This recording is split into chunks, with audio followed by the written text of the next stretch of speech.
بسم اللہ الرحمن الرحیم۔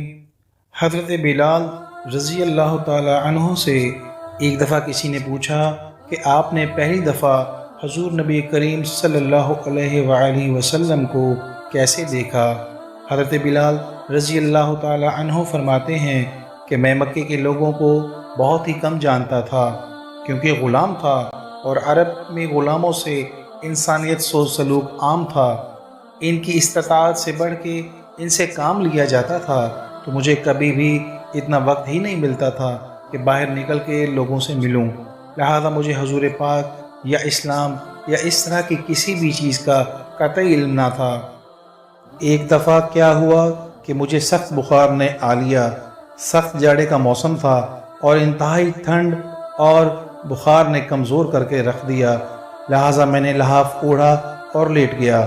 ادھر میرا مالک جو یہ دیکھنے آیا کہ میں جو پیس رہا ہوں یا نہیں، وہ مجھے لحاف اوڑھ کے لیٹا دیکھ کر آگ بگولا ہو گیا۔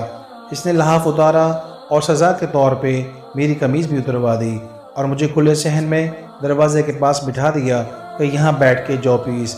اب سخت سردی، اوپر سے بخار اور اتنی مشقت والا کام، میں روتا جاتا تھا اور جو پیستا جاتا تھا۔ کچھ ہی دیر میں دروازے پہ دستک ہوئی۔ میں نے اندر آنے کی اجازت دی تو ایک نہایت متین اور پر نور چہرے والا شخص اندر داخل ہوا اور پوچھا کہ جوان، کیوں روتے ہو؟ جواب میں نے کہا کہ جاؤ اپنا کام کرو، تمہیں اس سے کیا، میں جس وجہ سے بھی رہوں۔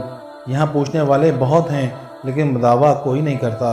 قصہ مختصر کہ حضرت بلال نے حضور نبی کریم صلی اللہ علیہ وسلم کو کافی سخت جملے کہے۔ حضور صلی اللہ علیہ وآلہ وسلم یہ جملے سن کے چل پڑے۔ جب چل پڑے تو حضرت بلال نے کہا کہ بس، میں نہ کہتا تھا کہ پوچھتے سب ہیں، بدعویٰ کوئی نہیں کرتا۔ حضور صلی اللہ علیہ وسلم یہ سن کر بھی چلتے رہے۔ بلال کہتے ہیں کہ دل میں جو ہلکی سی امید جاگی تھی کہ یہ ایک شخص کوئی مدد کرے گا، وہ بھی گئی، لیکن حضرت بلال کو کیا معلوم کہ جس شخص سے اب واسطہ ان کا پڑا ہے وہ رحمت للعالمین ہے۔ حضرت بلال کہتے ہیں کہ کچھ ہی دیر میں وہ شخص واپس آ گیا۔ اس کے ایک ہاتھ میں گرم دودھ کا پیالہ اور دوسرے میں کھجوریں تھیں۔ اس نے وہ کھجوریں اور دودھ مجھے دیا اور کہا کھاؤ پیو اور جا کے سو جاؤ۔ میں نے کہا تو یہ جو کون پیسے گا؟ نہ پیسے تو مالک صبح بہت مارے گا۔ اس نے کہا تم سو جاؤ، یہ پسے ہوئے مجھ سے لے لینا۔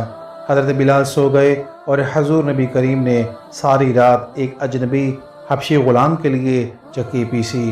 صبح بلال کو پسے ہوئے جو دیے اور چلے گئے۔ دوسری رات پھر ایسا ہی ہوا، دودھ اور دوا حضرت بلال کو دی اور ساری رات چکی پیسی۔ ایسا 3 دن مسلسل کرتے رہے جب تک کہ حضرت بلال ٹھیک نہ ہو گئے۔